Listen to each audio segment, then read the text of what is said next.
Is it reasonable to believe that God exists?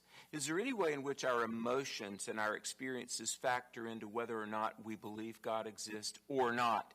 Today, we're going to talk about these things on Truth for a New Generation, plus have an exciting interview with Professor of Philosophy and Religion, Dr. Juan Valdes. Stay tuned for an action-packed edition of Truth for a New Generation.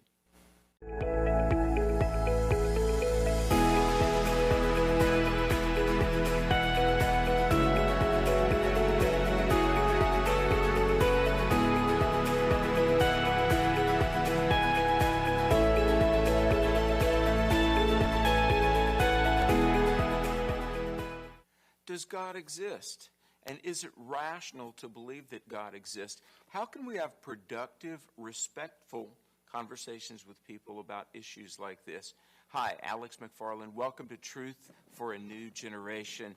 You know, it's been our joy for years to travel really the world and the lower 48 states dozens of times to talk with people about the evidence for God, the Bible, and Christianity.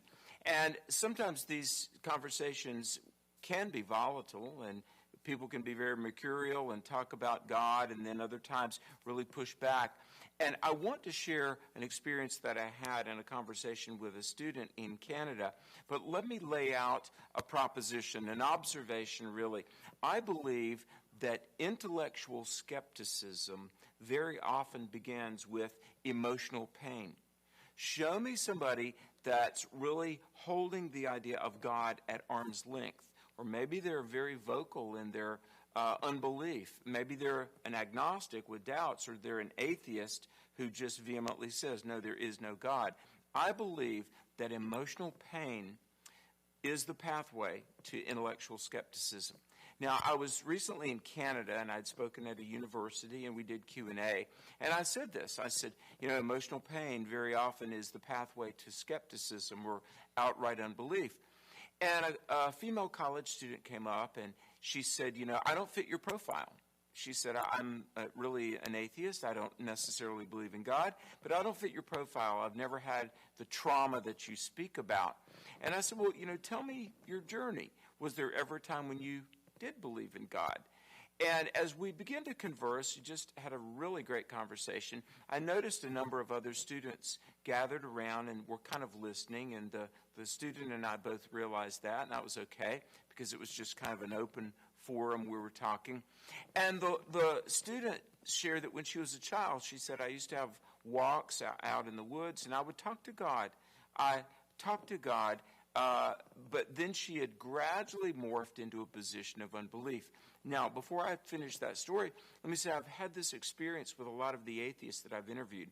For a couple of my books, 10 Answers for Skeptics, 10 Answers for Atheists, interviewed 32 pretty well-known atheists. In fact, some of the atheists that I sat down and interviewed have books in all the major bookstores, and I would sit down and I would talk about unbelief, and I would say, okay, disconvert me. Turn me into an atheist. You know, give me compelling reasons why there is no God, there is no supernatural world, there is no afterlife. It was very interesting. Of the 32 atheists that I interviewed, 28 were at one point in their life people who considered themselves believers. And they would share experiences that caused them to question God or doubt God. And this young lady was the same way. And she kind of mentioned, she said, all my friends try to convert me. And there was gentle laughter from many of the students that were around, kind of eavesdropping over our conversation. She began to share with me about an abusive father and alcoholism in the home, and just a kind of everybody walking on eggshells, and just an emotional pressure cooker that was her home life. And ultimately her parents divorced, and she began to share the pain of that. And it got personal, it really did. And I would ask questions, as I often do when I'm having these things that turn into sort of a pastoral visit. You know, tell me about, how did your parents' breakup affect you?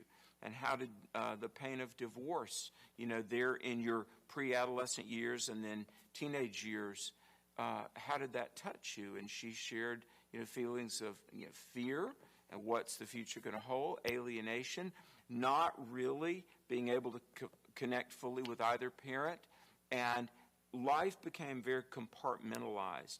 And do you know, even secular sociologists will tell you the thing that most contributes to what we call human thriving, emotional stability, consistent growth from childhood, pre-adolescence, adolescence, young adulthood, doing well in school, getting a sense of context and a sense of self and a sense of security.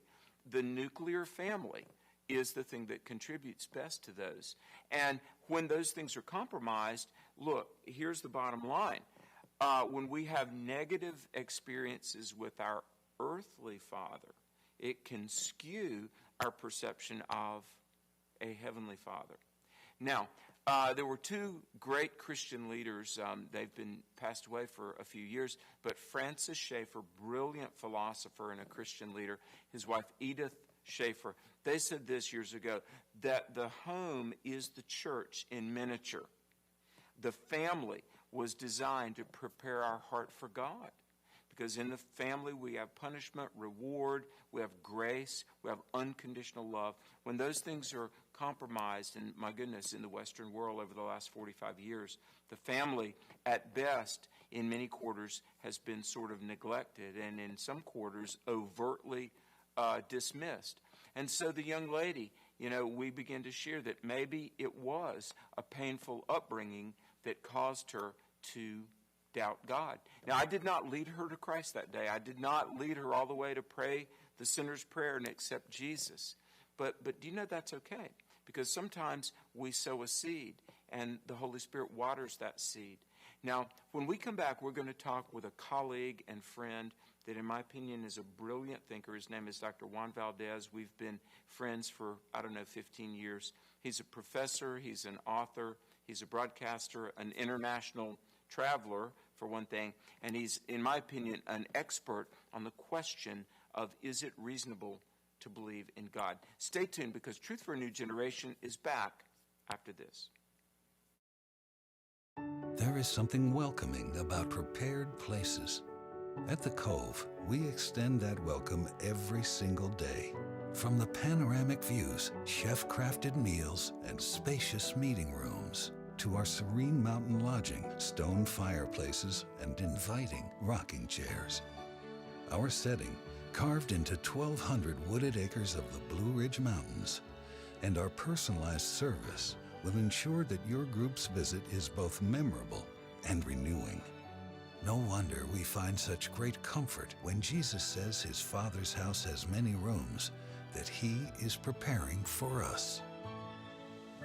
So, the table is being set. Hearthside, the fires are ablaze. The stage is lit, the mics checked. Come, experience this place prepared for you and your group at the Cove. Hi, welcome back to Truth for a New Generation. Alex McFarland here. Hey, I'm so excited about the guest that I want to introduce you to. In the context of ministry, you meet a lot of people, you work with a lot of people. As might be expected, some make more of an impression than others. One of the most impressive people that I've ever had the chance to work with is the man I want you to meet right now. His name is Dr. Juan Valdes.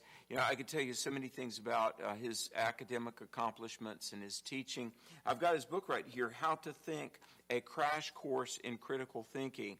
And I've used this in teaching classes on logic and critical thinking skills. So he's an author, he's an educator, he's a colleague, and he's a friend. And we're going to talk about the reasonableness of God and overcoming some emotional doubts. But I want to thank you, Dr. Valdes, for making time to be with us on Truth for a New Generation. I'm really happy to be with you guys. Thank you, Alex. And you are coming to us from Miami, your home right now, correct? The beautiful city of Miami, Florida, yep. Yeah, how have things been in Miami during all this COVID season and quarantine and all that? It's been crazy. We've had some of the highest numbers in the country, and the reactions span the gamut, from indifference to people dying of anxiety. Yeah. I read yesterday a report that the divorce rate is up maybe 34%.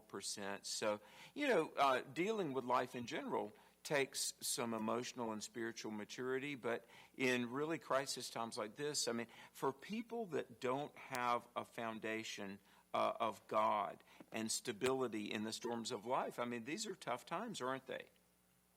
Yep, they're tough times for everyone. What makes it most difficult for people who do not have the Lord is that they walk it alone. Uh, we have the Comforter, the Holy Spirit, but people that don't walk it alone. And I have, it boggles my mind how some people can make it through these kind of storms.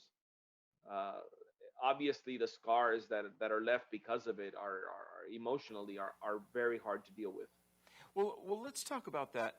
Dr. Valdez, for those that would say, hey, look, it's a bad world, how can you possibly believe in God when the world is so painful and so unjust at times? How do you begin to talk with people about the rationality of God, that it's reasonable to believe in God? Well, if we want to go strictly on a rational basis, I begin with the proposition that either the God of the Bible exists or he doesn't. And that exhausts all possibilities. He either exists or he doesn't. And then a rational person would seek evidence to see which of the two premises are the ones that's best supported by the evidence. Do we live in a world where there is no God, or do we live in a world where there is a God? What does the evidence show? And I think you'd have to be incredibly blind, intellectually blind, to come up with the conclusion that this is the world where there is no God. Every line of evidence points in the direction of the existence of a deity. I want to talk about emotional objections, but first, what are, say, the top two or three evidences in your view that God exists? I think there's two lines of evidence. My favorite line of evidence, because it is to me the most persuasive and convincing, is biology. If you look at microbiology or biochemistry, the details, to quote my favorite atheist, Richard Dawkins, when you look at the details of biochemistry and molecular biology, you seem to find the signature of some sort of designer. And when an atheist makes this kind of statement, it's telling you that the evidence is so obvious that even someone that's a hostile witness can witness to the evidence of intelligent design in biology. And for those of you that are not biologists or biochemists, or you're not into science, just think of DNA. It's simple. DNA is 3 billion letters in every one of the nucleuses of our cells. We have trillions of cells in our body. That's a lot of information. And that information is not just letters. It's grouped into words, sentences, paragraphs. And it's not just gibberish. It's the instructions of life. In DNA, we have how to build a heart from scratch, how to build lungs, how to build a body, how to coordinate, how to connect muscles with tendons and bones and all the instructions for life. And in case you're wondering, you can't build anything with a book of instructions. Instructions are amazing and they show intelligence, but these instructions are placed in a factory where there are workers that can take those instructions and implement them and manufacture life. And that factory is called the cell. You have the instructions, you have the factory, you have the manufacturing, and 9 months after conception, without any outside interference, you have a fully assembled, functioning human being, simply by following the instructions in DNA. I have yet to hear an explanation for that DNA that's natural. Where did the come from? And I've had one atheist even say to me that within the DNA is information. So this begs the question: where have we ever found information that there wasn't an intelligent source behind it? And Alex, that's just one line of argumentation. There, you can do the same in chemistry. You can do the same in astronomy. You can do the same in physics. Every field of science that studies the natural world and comes to the same conclusion. What we observe is not the product of chance. DNA and information and the complexity of the cell, not to mention, human life, animal life, plant life, it does seem to cry out for a creator. But what about the Bible? How reasonable is it to believe that the Bible is of divine origin? I mean, the evidence, again, in support of Scripture as a divine book is phenomenal. I like Wesley's analysis. John Wesley was challenged once by someone who said the Bible was probably written by men and just, trying to manipulate everybody and just trying to come up with a system for the wealthy to control the poor. I've heard that one before, where that comes from. And Wesley's response was, look, here's the way I see it. Either the Bible was written by good men with, obviously there's supernatural involvement because people cannot know the future. And there's prophecies in the Bible that clearly full prophecy, of course. So Wesley said either they had help of angels, good men with the help of angels, but then I find that to be problematic because good men with the help of angels wouldn't deceive the world into thinking there's a God. Or it was written by wicked men with the help of demons. But I don't think wicked men would write a book that condemns everything they like to do the most. If we made up our own rules, the Bible would be very different. So the only conclusion I can come up with is that it came from God. And I think Wesley was onto something. I mean, obviously, those are not the only alternatives. And that's not an airtight, logical, deductive argument, but it's very reasonable. The Bible is full of evidence that it's written by the mind of God. We don't know the future. And to me, but prophecy is one of the clearest evidences that men did not. When you talk about the complexity of the cell, DNA, you talk about the order of the universe, you can talk about how the earth seems finely tuned to support human life. And then you've got the Bible that accurately predicts the future. You've got fulfilled prophecy. You've got the radically changed lives when the Lord comes into Amen. Somebody's life. You look at all these things, and you look at the empty tomb, Jesus, the resurrection. Dr. Valdes, would it be fair to say that this makes really a cumulative case? I mean, any of these lines of evidence alone, I think is compelling, but by itself it's, maybe an anomaly. But you put all of this together, isn't it fair to say you've got a very compelling cumulative case for God and Christianity? Absolutely, Alex. And not only that, not only do we have all of the arguments that we can put together into a case that it removes any reasonable doubt, but when you look at the other side, when you listen to the arguments from skeptics and atheists, they have yet to have one line of evidence in favor of the non-existence of God. Not a single argument to really rattle the cages of someone who has seen the evidence. Say this again, because this is important. They have arguments against the existence of the biblical God, but they don't really have any compelling proof for the non-existence of God. Am I following you? Yeah, but the arguments are weak at best. They do have arguments, but I have yet, in 30 years of studying atheist materials, reading atheist books, every time they come up with something, I try to read it. I'm falling a little behind because they're publishing a lot lately. But nevertheless, I have yet to hear an argument, purely rational argument, that is persuasive. I mean, the most common argument against God's existence is the problem of evil and suffering. But that does not follow that from the premise evil and suffering exist in this world, therefore God does not exist. That's a non sequitur. It doesn't follow. The most they could bank from that is to argue that God is not a good God because he allows this to happen. But his existence or inexistence is not in any way connected to whether there's evil or not in the world. Not logic. And we talk about sin and the fall. I mean, look, if there is no God and no ultimate moral standard, there is no good or bad. The most we can say is there is stuff. We've only got about a minute and a half, but comment.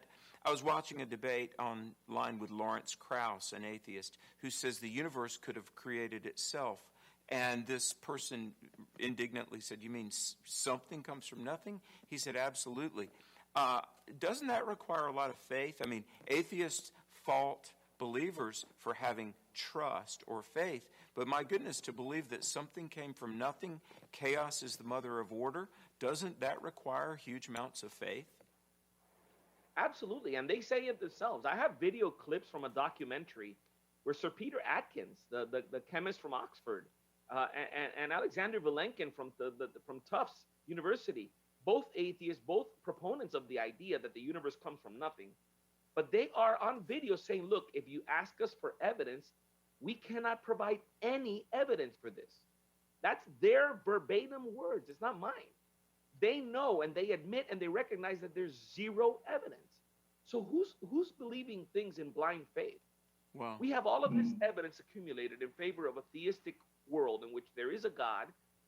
They have this theory that there is no God because everything came from nothing without any evidence to support it, and yet they say we have blind faith. We've got to cut to a break. Dr. Juan Valdes, I appreciate you so much. His wonderful book, How to Think, A Crash Course in Critical Thinking, his contact info is online. Hey, we'll come back to you another day. Thanks, my friend. Stay tuned. Truth for a New Generation is back after this. What is truth? What is truth? Shabam! There it is, the big kahuna, the spicy enchilada, the fizzy lifting drink. The claim God exists is not a subjective claim. This is not an evidence problem. So, like, truth is basically subjective. Yeah, emotional. This is Debunk TV.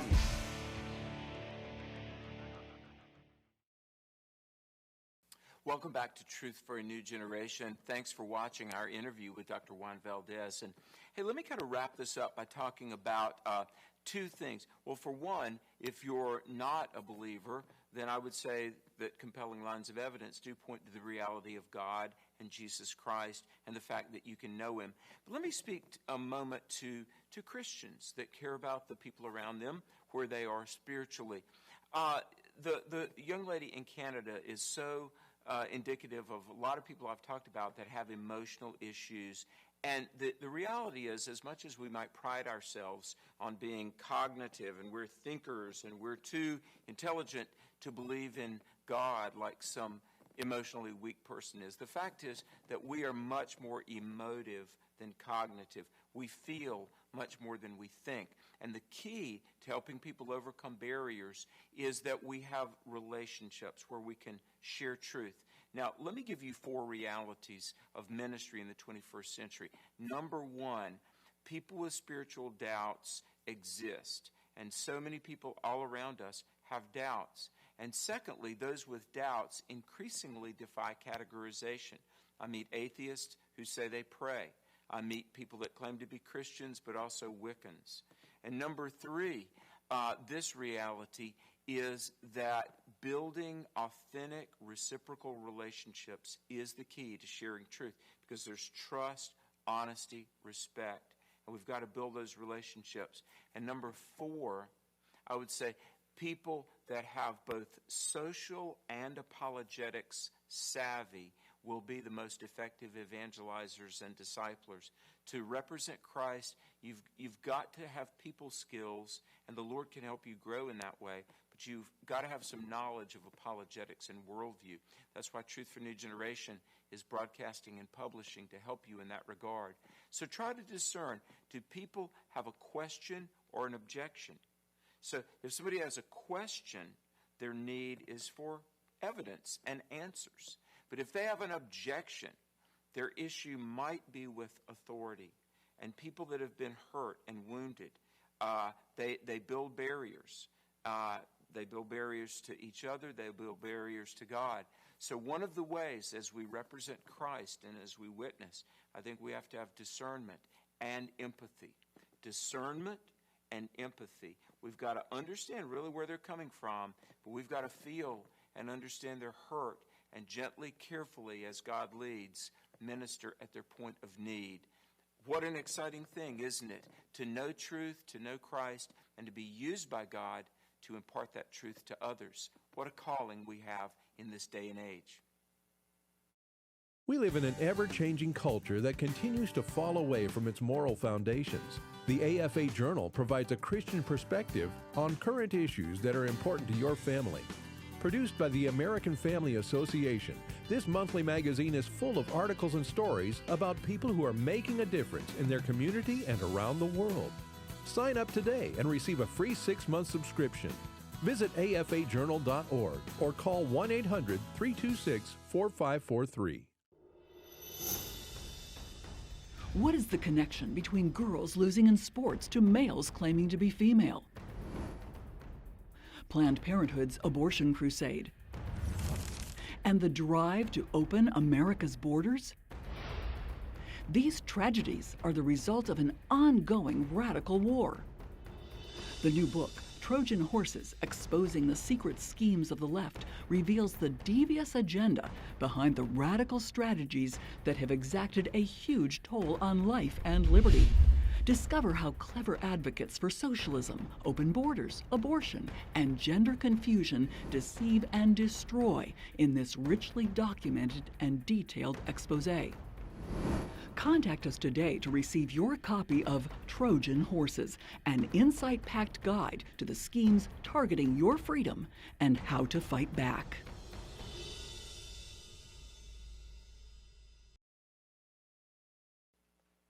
Welcome back to TNG Television. Alex McFarland here. And, what an exciting time to be alive because, hey, it's a wild world, isn't it? But there is the eternal and changing truth of God, the Bible, and His love. Hey, I want to say a big thanks to everybody who's been reading my new book, Assault on America, How to Defend Our Nation Before It's Too Late. I've been saying this is the book you've got to read before the election. It's got timeless truth, some incredible information you won't hear anywhere else. And I'm very grateful to say that as of yesterday, it became the #1 book in its class on Amazon. It's also available at Barnes & Noble everywhere. And I would encourage you, if you can, support your local bookstore or get it online. You've got to read this because the future of the country hangs in the balance. And I give God the glory for allowing me to write this book and for the many people like you that are reading it. I also want to say a big thanks to the people that are praying for this show and supporting this show. We're talking about the evidence for God and Christianity.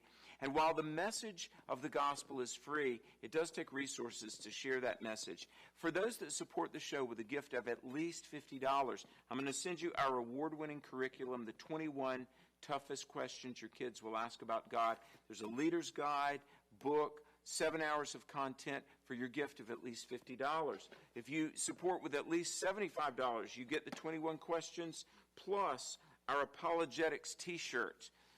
Better living through apologetics. You want this. You'll love it. So write to us. Please support. You can write to us at P.O. Box 485, Pleasant Garden, North Carolina, 27313, or you can give securely online at alexmcfarland.com.